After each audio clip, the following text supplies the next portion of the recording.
Algunas escenas de este programa fueron grabadas nuevamente, incluyendo imágenes de las investigaciones. En Pittsburgh, 3 bomberos mueren mientras cumplían con su deber, lo que dio mayor urgencia al caso de un misterioso incendio. 2 incendios ocurren al este de Baltimore en la misma semana. Los investigadores tratan de hallar una conexión.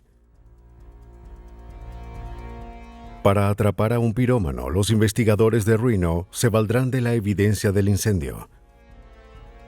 Pero ¿qué pistas podrían sobrevivir luego de este catastrófico infierno? Cuando ocurre un incendio, es repentino, inesperado e imprevisto. Consume casi todo a su paso.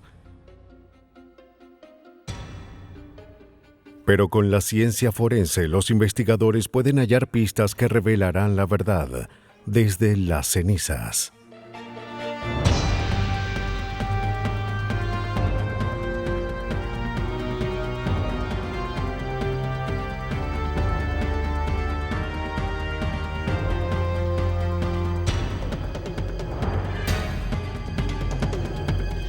Los nuevos detectives, casos estudiados por la ciencia forense.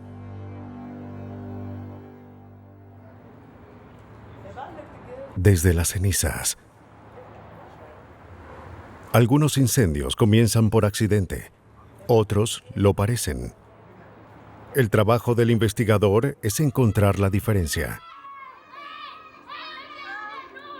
En 1995, el paisaje urbano del este de Baltimore se vio plagado de una serie de incendios misteriosos.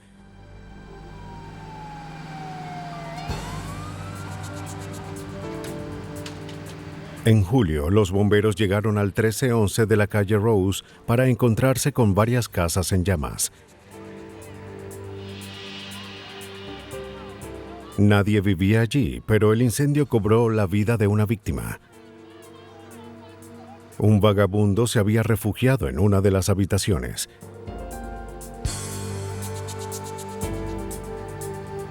Y eso le costó la vida.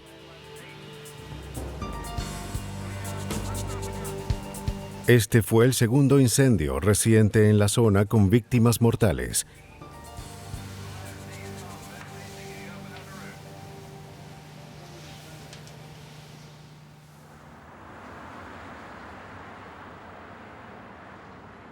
Menos de una semana antes, ocurrió una explosión que destrozó un edificio situado a unas calles en la calle Lombard. La explosión lanzó escombros a 15 metros de distancia. Una vecina sufrió un ataque cardíaco como resultado de la explosión y luego murió por complicaciones. La policía y los bomberos llamaron a la Agencia de Alcohol, Tabaco y Armas de Fuego para examinar los sospechosos incendios. El agente James Tanda dirigió la investigación para la ATF. Fue una explosión masiva en hogares que ocupaban 3 manzanas en Lombard Street y eran habitables. Esta unidad se encontraba en el medio y cuando explotó el edificio colapsó. El incendio fue devastador. Si alguien más hubiese estado allí, no habría sobrevivido. 2 incendios sospechosos y 2 inmuebles reducidos a escombros en solo días. La agencia pensaba que estaban conectados con algo más grave. En los últimos años, 13 incendios en inmuebles cercanos habían causado más de $2 millones en daños.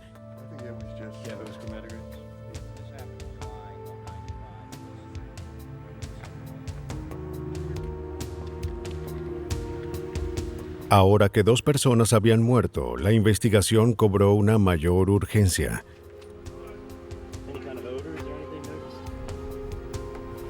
Con temor de enfrentarse a un pirómano serial, la Agencia de Armas de Fuego y el Escuadrón de Incendios trataron de determinar si los incendios fueron causados intencionalmente y si existía alguna conexión entre ellos. El investigador de incendios y criminalista Mark Profili estuvo a cargo del caso. La gente se pregunta cómo podemos encontrar evidencia en una pila de escombros. Un incendio no destruye la evidencia, sino que la crea. Creo que puede haber algo por aquí. Esto era de lo que los muchachos estaban hablando. La víctima de la calle Rose sucumbió por inhalación de humo en la habitación de arriba. Con el rostro hacia el suelo, trató de llegar a la ventana de atrás. Pero el incendio había empezado abajo y llegó hasta el segundo piso.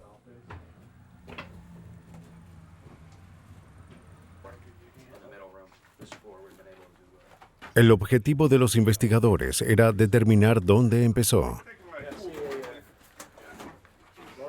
Los incendios siempre marcan su trayecto. Los patrones de humo y quemaduras son la primera pista. Miren lo que hay aquí. Al atravesar un edificio, las llamas dejan patrones distintivos que pueden llevar a un ojo experto hasta su origen. Oh, sí, claro. Era esencial descubrir el origen de los incendios para determinar cuál fue su causa. ¿Donde el incendio afectó más? Está bien. ¿Puedo usar otro ángulo? Sí. El punto de origen está en el área del incendio, el punto exacto donde sus tres elementos se juntan, como lo son el combustible, el calor y el oxígeno. Desde un punto de vista forense, esta área es donde buscamos evidencia de rastros de líquido inflamable. Al examinar el suelo, los investigadores hallaron un área circular más dañada por el incendio que la madera circundante. El patrón indicaba que este era el punto de origen. Esto me indica que el acelerante fue vertido así. Un líquido inflamable, un acelerante, había sido vertido en ese punto. El punto donde el efecto de agrietamiento en la madera se detiene es un buen lugar para obtener muestras. Puede definir dónde empezó y terminó el rociado. Las quemaduras entre el machimbrado indican que quizá se vertió un líquido allí. Lo que me convence aún más de que este es un líquido inflamable es el daño que causó en el suelo y las marcas que se esparcen por aquí. Esto me indica que tal vez el pirómano vertió una pequeña cantidad de un líquido inflamable por aquí, caminó hacia la puerta, arrojó más líquido en un área más grande, lanzó el recipiente, encendió un cerillo y salió. Mientras la investigación del incendio continuaba, la agencia contactó a un especialista. Tipper, una perra entrenada para detectar acelerantes, procedió a actuar. Ayuda a identificar similitudes entre incendios provocados, localizando dónde se vertió el líquido inflamable. Con un olfato 200 veces más sensible que el de la nariz humana, estos perros pueden detectar rastros diminutos de acelerante. ¿Qué es eso? Bien, parece que es aquí. Vamos, busca. Buena chica, busca. Sigue. Sigue. Esto reduce el tiempo invertido en obtener muestras al azar. ¿Qué es eso? Por aquí. Buena chica. Buena chica. Muy bien, aquí. Aquí. Cuando Tipper halla lo que está buscando, se sienta y coloca la nariz en el punto más saturado, Buen trabajo. Bien. indicando a los investigadores qué evidencia deben extraer.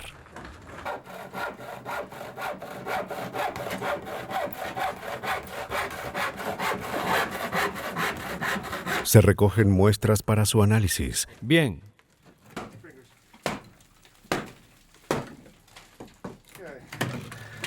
Guarda esto cuando puedas. Es perfecto. Los acelerantes se encienden con devastadora facilidad y no son fáciles de apagar. Si la madera no se convirtió en cenizas, se pueden hallar rastros de vapor adentro. Será esto por ahora. El agua usada por los bomberos sella los vapores dentro del material. En las escenas hallamos madera quemada en los puntos de origen. También recogimos trozos de madera o elementos intactos que Tipper pudo detectar.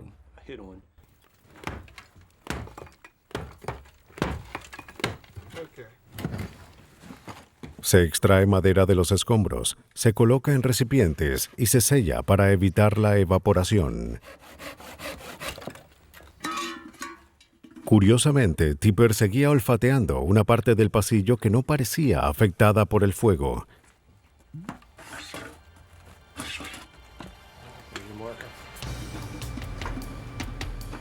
Se enviaron muestras de ese lugar y de otras secciones al laboratorio de la agencia.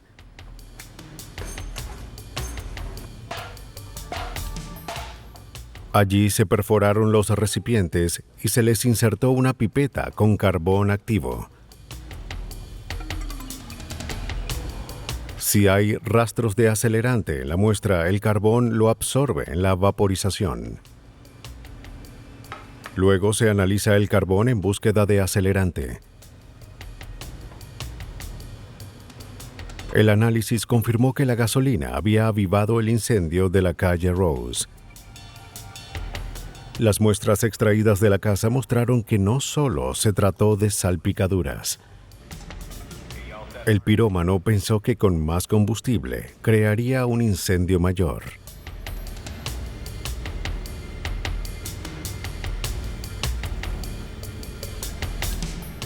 Pero esa teoría es errónea.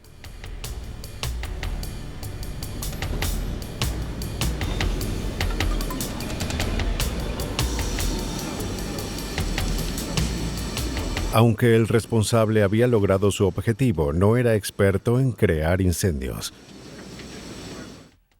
Se necesita la combinación correcta de aire con combustible, pero colocaron demasiada gasolina. Quizá no hubo suficientes ventanas abiertas y había demasiado combustible. Por aquí, por aquí. Busca. Aquí. Aquí. Una de las pistas más notables fue la sección que no se quemó hallada por Tipper. La agencia encontró rastros de acelerante, pero eran mínimos y estaban lejos del área del incendio. Alguien había intentado quemar esta vivienda antes. ¿Podría el curioso hallazgo de Tipper ayudar a encontrar a los responsables?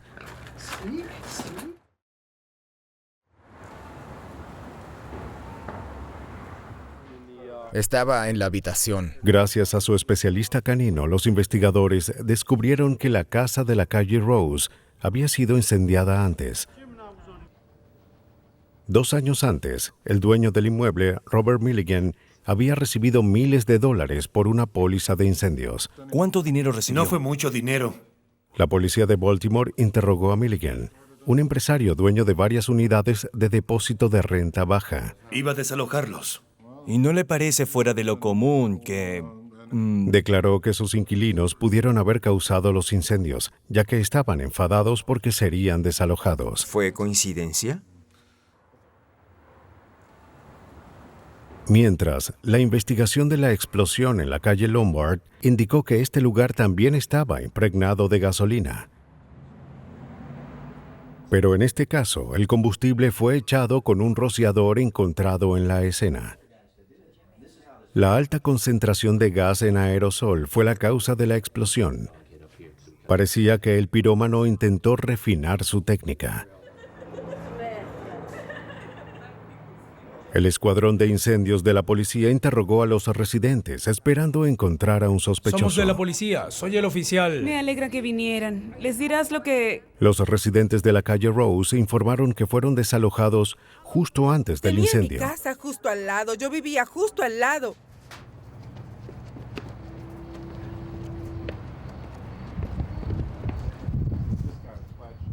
Vecinos de la calle Lombard vieron a unos sujetos que sacaban muebles y archivos del edificio incendiado, para luego colocar los escritorios y gabinetes menos costosos.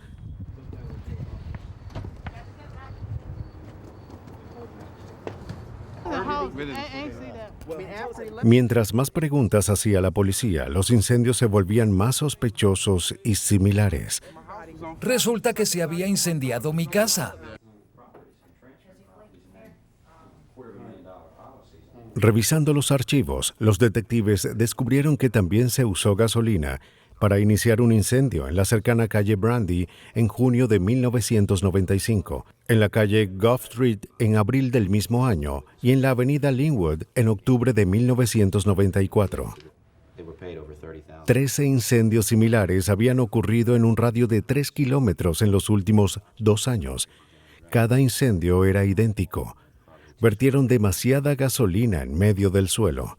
Fue en abril de 1995 cuando ocurrió el incendio en la calle Gough, mientras que en Bradford fue 2 meses después, de abril a junio. Del incendio de la calle Bradford al incendio de la calle Rose solo pasaron unos días, del 28 de junio al 1 de julio y del 4 de julio al 10 de julio. Así que en 2 semanas intentaron hacer 5 incendios más. Además de su cercanía y lo ocurrido, los edificios no tenían mucho en común a simple vista. Tenían dueños diferentes.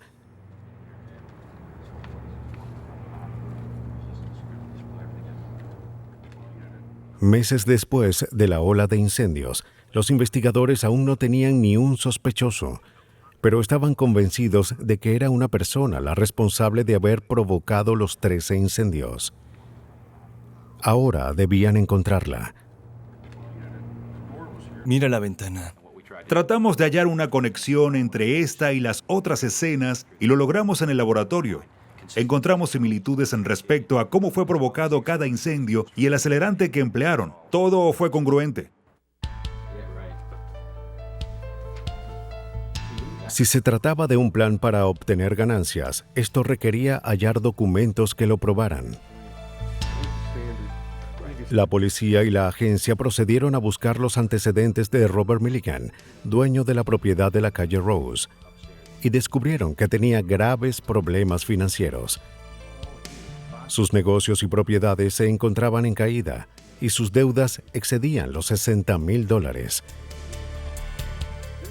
Los investigadores buscaron todas las propiedades de Milligan. Aparecieron nombres de conocidos criminales y de socios comerciales. Lo siguiente era averiguar si alguno de ellos poseía algún inmueble incendiado. Con estados de cuenta, informes corporativos de bomberos, oficiales y compañías de seguros, los investigadores desentrañaron una red de fraude de seguros que relacionaba a Milligan y a sus socios con los 13 incendios.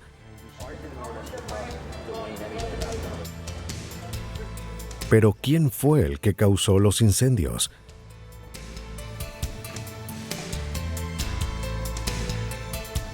La investigación reveló que uno de los socios de Milligan había sido arrestado por robo. Los agentes fueron a la correccional de Maryland para interrogarlo.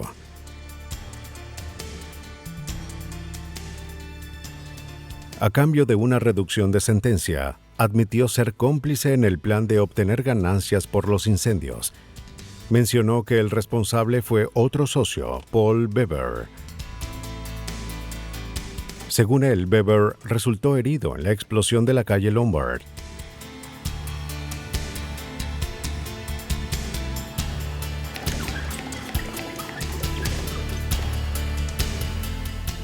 El informante declaró que Beber había modificado su patrón usual, usando un rociador en la casa de Lombard. Pensó que sería algo rápido, pero subestimó el poder del combustible y quedó atrapado entre las llamas. Beber logró escapar con la ayuda del hermano de Robert Milligan, Gary.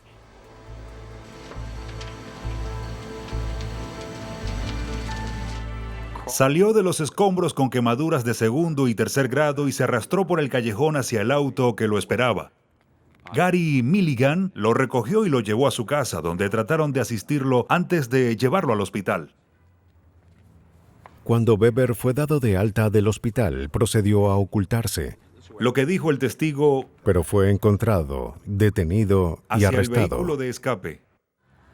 Estaba sorprendido, muy sorprendido de que lo atraparan. Todo había terminado, quedó impactado. Había huido por tanto tiempo y llevaba una vida de crímenes desde los 16 años y al ser atrapado a los 32 años, sabiendo que sería acusado de incendio provocado y otros crímenes, supo básicamente que estaba acabado. Para cerrar el caso, la agencia debía hallar la conexión entre Robert Milligan y los incendios. Se preparó una trampa. En este video de vigilancia, Milligan habla de los incendios con su anterior socio, quien cooperó con la condición de tener anonimato. Estaré bien, ¿cierto? Claro. Mira, es que siento que si me descubren y si averiguan que estuve involucrado Escúchame, en los presta incendios... atención. Inculparon a Paul. No saben que fui yo el que planeó todo. Era todo lo que la agencia necesitaba. ¿A dónde iremos? No tenemos dónde vivir. Vamos, Señora, cariño, escuche. por no lo favor. entiendo. Vamos. No lo entiendo. Milligan contrató a varios sujetos para desalojar a sus inquilinos antes del incendio en la calle Rose. No le creo nada. No le creo nada. No tenemos dónde ir. Cuando estuvo seguro de que el inmueble estaba vacío, Weber inició el fuego. Milligan no sabía que un vagabundo quedaría atrapado en el lugar. Milligan incluso contrató a oficiales para que sus socios no fuesen atrapados. Pero al final, sus planes para obtener ganancias se derrumbaron. En noviembre de 1996 se emitió una acusación en contra de Milligan y sus 5 cómplices por su participación en uno de los casos de incendios provocados más notables en Maryland. Para abril de 1997, los acusados se habían declarado culpables de incendio provocado, conspiración e infracciones por armas de fuego. El juez les dio condenas severas, de 17 a 24 años en prisiones federales. Milligan y sus cómplices trataron de cubrir sus rastros, esperando que el fuego destruyera cualquier evidencia. Pero los forenses lograron hallar la conexión entre los 13 incendios y los sujetos que los planearon. Sin el buen trabajo de la policía y los eficaces análisis del laboratorio, sus planes nunca habrían salido a la luz. Otros pirómanos son menos metódicos, pero atraparlos también puede ser todo un reto.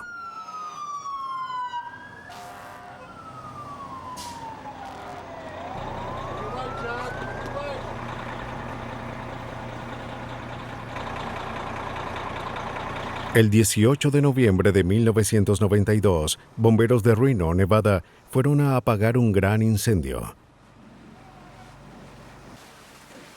El edificio de la Asociación Médica de Salud Mental estaba en llamas.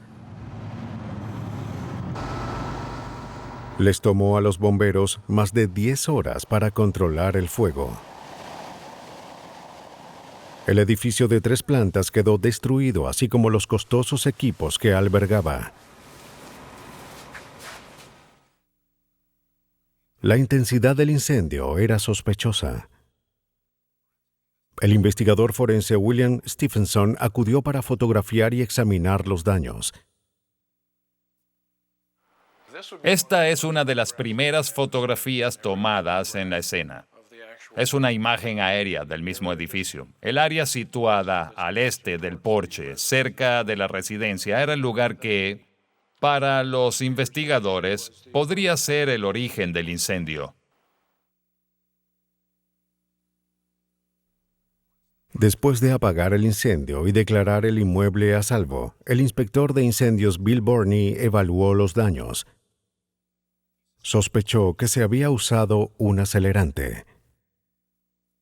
Creí que era muy inusual que hubiese tanta agua en el porche, ya que las llamas arrasaban encima del agua. Un incendio común en una casa llega a los 430 grados, pero al juzgar por las quemaduras y la cantidad de daños, las temperaturas alcanzaron los 760 grados. Ni un incendio de origen eléctrico ni un fuego espontáneo habrían causado estos patrones. Eran signos claros de un acelerante. Incluían un patrón definido de rociado y evidentes agrietamientos. indicadores de un intenso calor en un corto periodo. Borney y Stephenson buscaron algo que relacionara al pirómano con la escena del crimen. Aunque Stephenson analizó cuidadosamente los daños del fuego, no surgió ninguna pista convincente. La intensidad destructiva del fuego había borrado mucha evidencia. Cuando me marché de la escena ese día, no encontramos ninguna evidencia física que relacionara a un sospechoso en el lugar. No era de sorprender.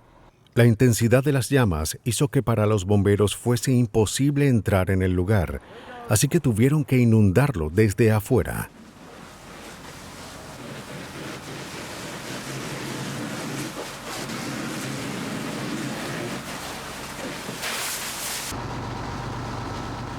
Después de 10 horas y miles de galones de agua a presión, la mayor parte del acelerante desapareció.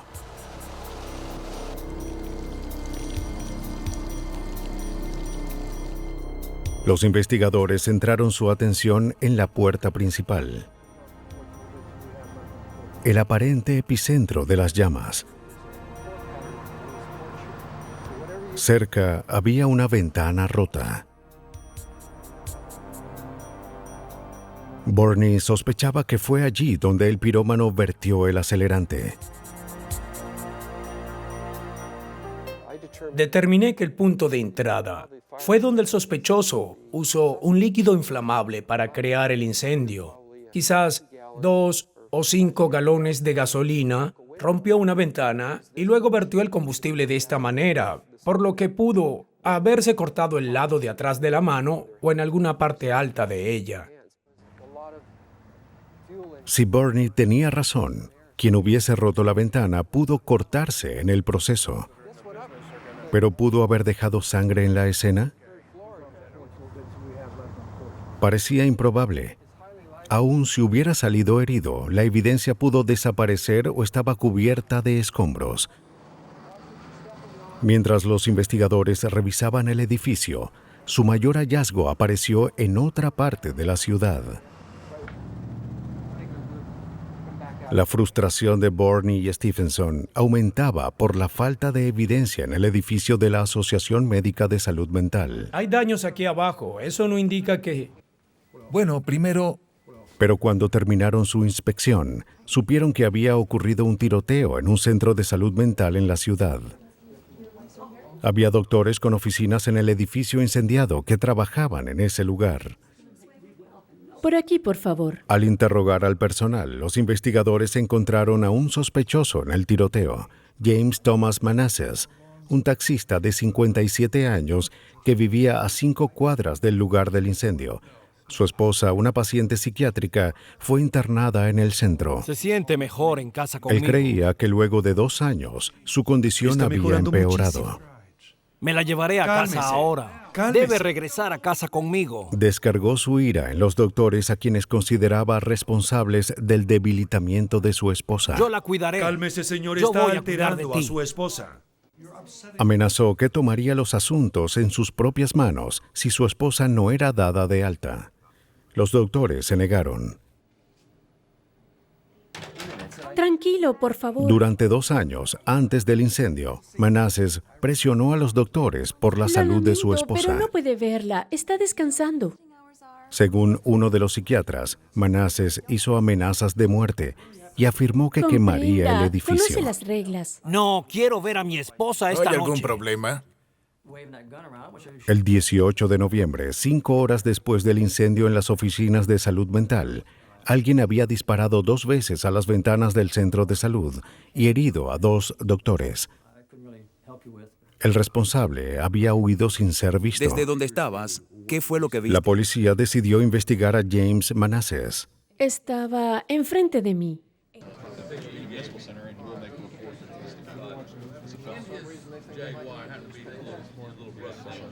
Oficiales entraron en su casa y lo encontraron sangrando gravemente.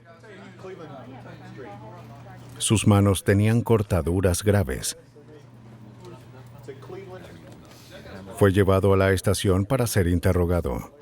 ¿A las 2 de la mañana? Así es. Manasseh afirmó que se cortó con un cuchillo durante un robo la noche anterior. Así que ustedes... Fuimos a ese lugar a fin de verificar la afirmación de que había sido atacado allí.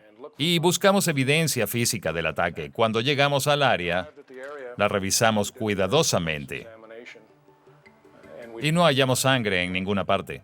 De este sitio en particular.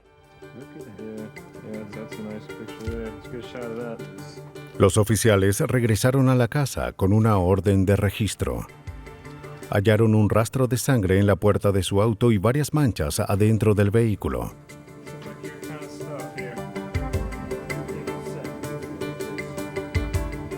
En la casa descubrieron que Manasseh no hizo nada para ocultar las abundantes manchas de sangre.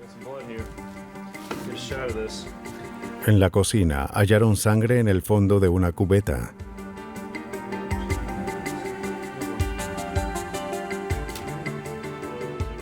En la habitación había pantalones y una toalla llenos de sangre.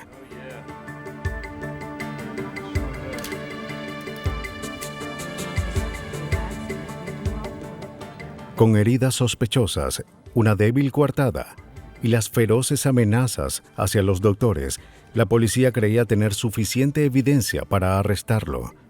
Borney y Stephenson creían tener al pirómano en custodia, pero sabían que no tenían la evidencia física suficiente para asegurar su condena.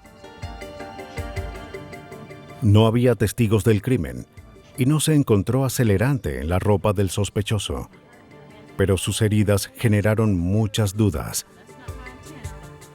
En realidad, los detectives creían que esas lesiones fueron causadas porque se cortó los dedos con la ventana rota que estaba en el lugar de origen del incendio. La única evidencia física que lo conectaría con la escena sería la sangre de sus heridas, si ésta sobrevivió al infierno. Stephenson conocía una técnica en la que se colocaban las huellas ensangrentadas en un horno para estabilizarlas. Era posible que una gota de sangre hubiese sido preservada por el intenso calor y pudiese haber sobrevivido al agua y a las cenizas. Hacia la izquierda, alrededor de la puerta. No era probable, pero en ese momento era la única esperanza. Debido a los miles de galones de agua que fueron usados en el incendio, el daño del calor y las llamas, del carbón, los residuos y los objetos que caían del techo, no creíamos poder encontrar rastros de sangre en la escena. Si había sangre en la escena, estaría endurecida dentro del concreto. Los investigadores removieron 15 centímetros de escombros calcinados. Luego limpiaron con cuidado el porche principal. Al remover capas y capas de escombros, encontraron una serie de gotas marrones que parecían sangre. Se colocó una marca en cada gota. Las gotas de sangre caían del vidrio roto hacia los escalones del porche. Como no sabían qué rastros guardarían información de utilidad, guardaron tanto como pudieron.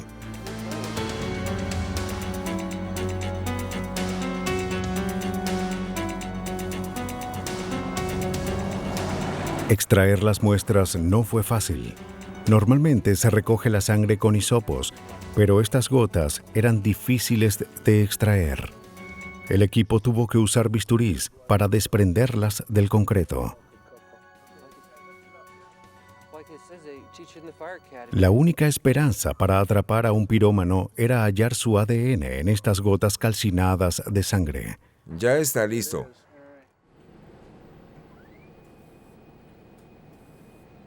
Las muestras de sangre extraídas de los escalones calcinados del edificio fueron enviadas al laboratorio en Washoe para su análisis. El Departamento de Serología hizo un análisis para confirmar que la sangre era humana. Luego se enviaron las muestras a la criminalista René Romero para determinar si se podía extraer ADN de ellos. No esperábamos obtener resultados. Las manchas parecían algo sacado del fondo de una parrillera y las temperaturas altas pueden haber arruinado el ADN. De hecho, el calor había sido muy destructivo. Pero a pesar de las temperaturas que superaron los 760 grados, de las 11 muestras, Romero pudo extraer ADN de 3.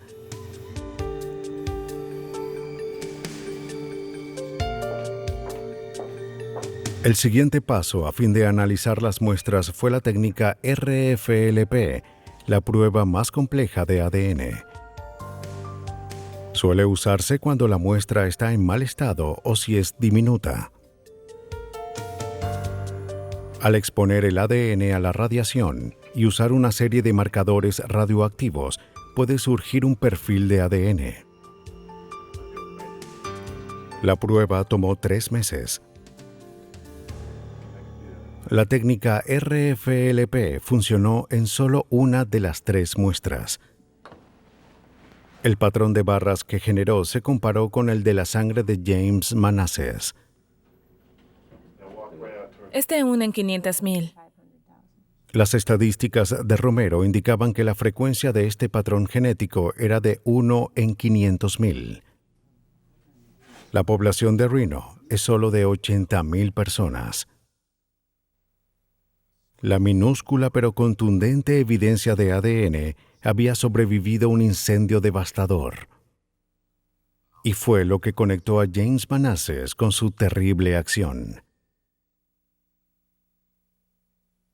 Para Barney, Manasseh era un hombre que quería llamar la atención con su crimen y recibir compasión por su esposa.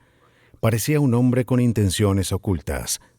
Pienso que él jugaba con nosotros o conmigo para ver hasta cuándo podía alargar su arresto. Quería ser visto. Era un justiciero. Quería que todos en el mundo y la ciudad de Reno pensaran que su esposa, quien estaba en un centro de salud mental, no era tratada correctamente como debía serlo.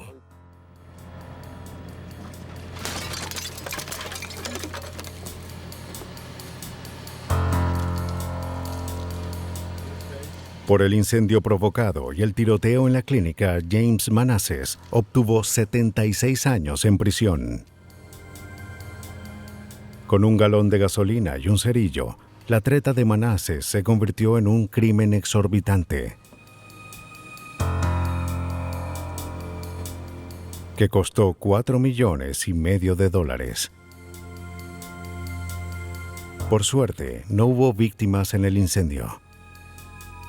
Pero el precio más alto viene cuando el fuego cobra vidas. Poco después de la medianoche del 14 de febrero de 1985, los bomberos de Pittsburgh se trasladaron a la calle Bryceland. El capitán Thomas Brooks, la bombero Patricia Conroy y su compañero Mark Colenda entraron en la casa y bajaron por una escalera hacia el sótano. Cuando ésta colapsó, se hallaron atrapados, sin aparente salida.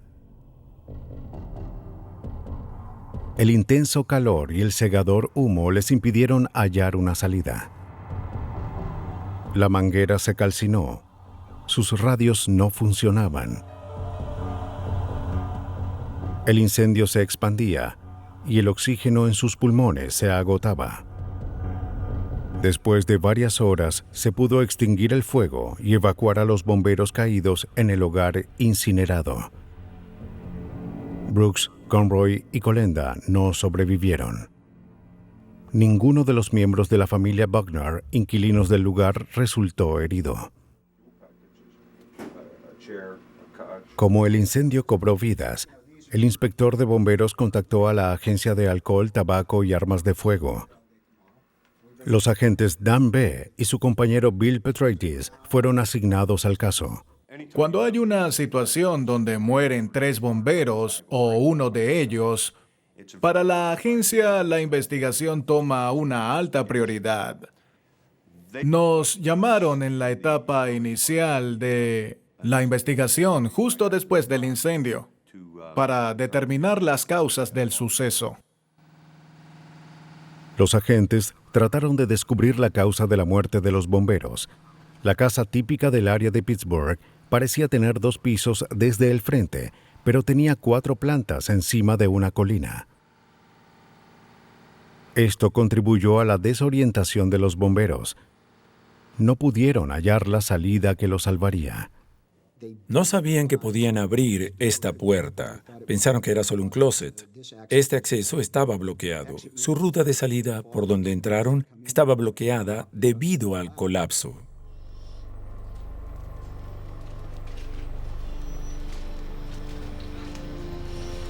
Cegados por el humo, los bomberos palparon las paredes y buscaron ventanas de salida. Como no pudieron hallar ninguna marca, pensaron que estaban atrapados.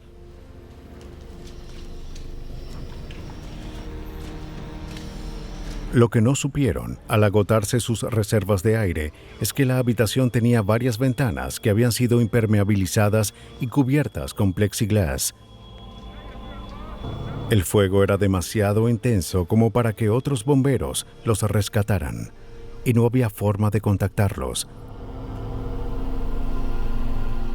Los 3 bomberos no pudieron salvarse.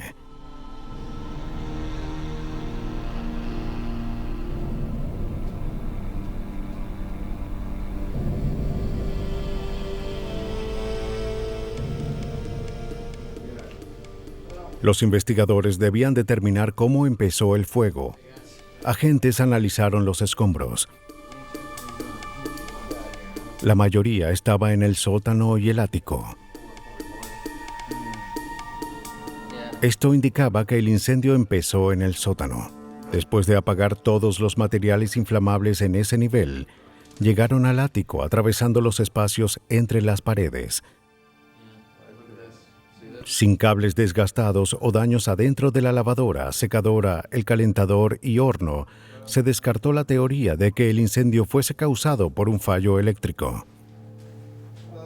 Había una pila de ropa calcinada en el medio del suelo inundado. Así fue como sucedió. Cuando los investigadores miraron hacia arriba, notaron un extraño patrón de quemadura justo encima de la ropa quemada. Puede que no sea accidental. Las marcas despertaron las sospechas del investigador Bill Petraitis. Las vigas del techo tenían quemaduras con un patrón circular de 3.7 metros de diámetro. Esto es inusual. Fue uno de los primeros indicios de que algo había ocurrido en el sótano que no era típico de un incendio accidental. Para entender el avance de un incendio, el equipo se valió de una serie de fórmulas matemáticas. Al colocar los valores de textiles calcinados en la fórmula, Petraitis determinó que una pila de ropa de ese tamaño generaría 176 kilovatios de energía. Y este lado también. Sí. Este número fue factorizado en la fórmula de la altura de las llamas. Se calculó que la altura máxima del incendio solo pudo ser de 0.8 metros. Las llamas no pudieron haber alcanzado el techo, y mucho menos dejar quemaduras tan grandes. ¿Cómo pudo ocurrir un incendio así?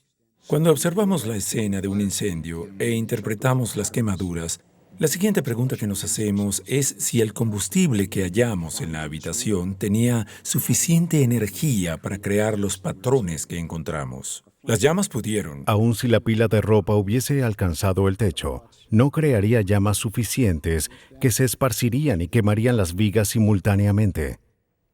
Pero si se añade un acelerante, la situación cambia. La calculadora dice 1.300 kilovatios. Al añadir un solo galón de gasolina a la ropa, la altura de las llamas se incrementa a casi 4 metros. Este modelo coincide con las quemaduras en los techos y las vigas. Era imposible que una pila de ropa pudiese iniciar un incendio con la potencia para quemar el techo, a menos de que se usara un acelerante.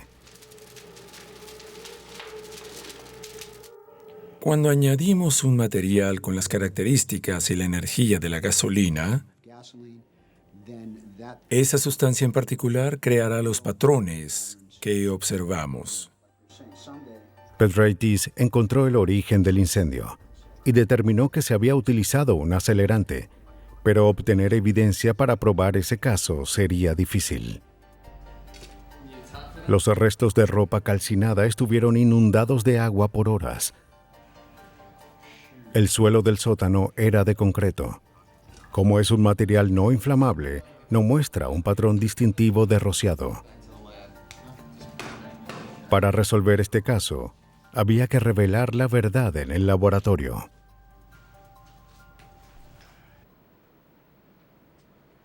El laboratorio de la ATF en Rockville, Maryland, analizó muestras de ropa, madera y rastros de cementos del suelo de la casa incendiada en Pittsburgh.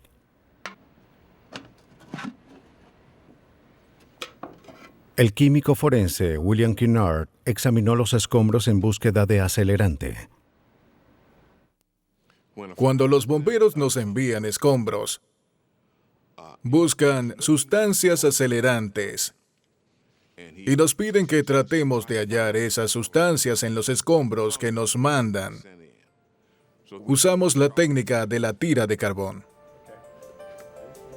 Esta prueba consiste en insertar una tira de carbón en un recipiente sostenido por un imán.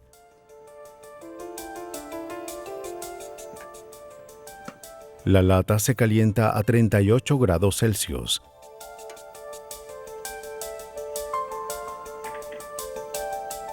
Si hay moléculas de hidrocarbono, el principal componente de los acelerantes, estas son retenidas por el carbón. La tira se disuelve en disulfuro de carbono y la solución resultante se inyecta a un cromatógrafo de gases. Esta herramienta muestra un perfil químico de la sustancia. Kennard comparó los picos y curvas en el gráfico con los de la gasolina evaporada. Si ambos coincidían, es porque había gasolina en la muestra.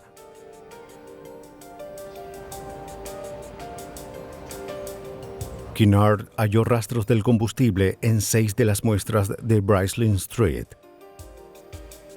Al hallar gasolina en la pila de ropa, se comprobó la teoría de un incendio provocado.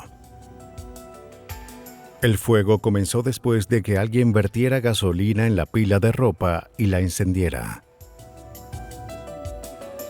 Ahora, la investigación se centraba en hallar a quién lo hizo y por qué. ¿Y su nombre es? La agencia primero interrogó al dueño de la casa, pero él no se beneficiaría por la destrucción de su hogar. La ATF sospechaba que el incendio se relacionaba con una pandilla, pero eso parecía improbable. Luego contactaron a Ronald y Darlene Buckner, inquilinos de la casa. La atención pronto pasaría a la hija de Buckner, Catherine. Cuando revisamos su historial, supimos que ella estuvo involucrada en otros incendios que ocurrieron en 2 residencias hace 1 año y medio. Se convirtió en sospechosa. Pensamos en ella por quizás 6 o 7 meses antes de descartarla como sospechosa en el caso. Al seguir con la investigación, la agencia descubrió que los Buckner planeaban comprar una casa. En el verano de 1994, Ronald y Darlene miraron casas con varios agentes inmobiliarios. En octubre de ese año, consultaron sus posibilidades de compra, pero fueron rechazados porque no podían pagar un anticipo.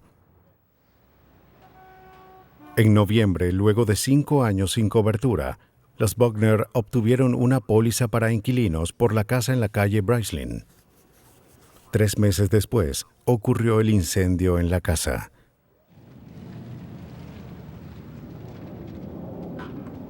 La compañía de seguros les pagó $20,000.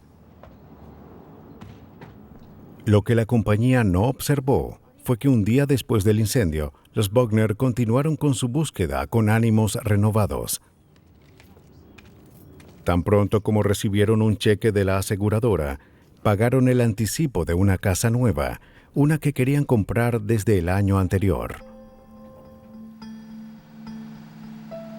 Un motivo tomaba forma. Los investigadores sospecharon cada vez más de Darlene Buckner y su hijo Gregory Brown. Darlene dijo que la noche del incendio, ella y Gregory fueron a comprar víveres. Cuando regresaron, hallaron la casa envuelta en llamas. Pero los vecinos habían visto a Gregory Brown afuera de la casa, viéndola arder, aún antes de que los bomberos llegaran a la escena. Otro vecino vio a Darlene conduciendo su auto sola cerca de la tienda esa noche. Poco después del incendio, Gregory fue arrestado por posesión de drogas. Estuvo 90 días en prisión. Agentes interrogaron a sus compañeros de celda. Ellos dijeron que Gregory alardeó de haber incendiado la casa y matar a 3 personas para conseguir un nuevo hogar.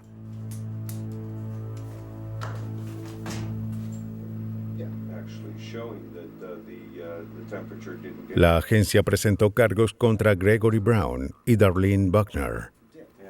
Toda la evidencia apuntaba a un incendio provocado. Los pirómanos encienden una llama que no pueden controlar. Al arrojar un cerillo en una pila de ropa llena de gasolina, Gregory Brown inició una cadena de hechos que cobró 3 vidas.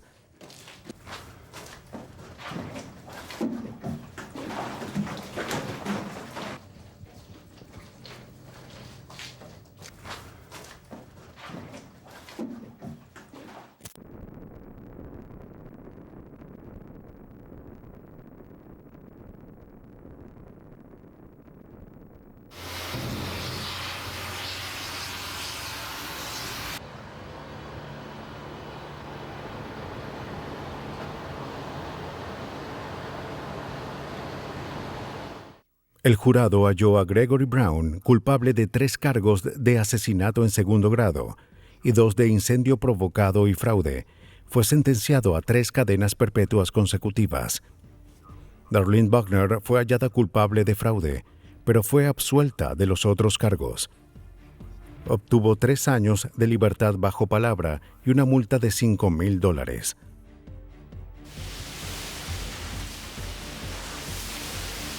En contra de las intenciones de un pirómano, siempre se podrá hallar evidencia de sus crímenes en los escombros que dejan atrás. Con modelos computarizados, perros entrenados, análisis químicos y una observación astuta, los equipos forenses pueden reconstruir el crimen y revelar la verdad desde las cenizas.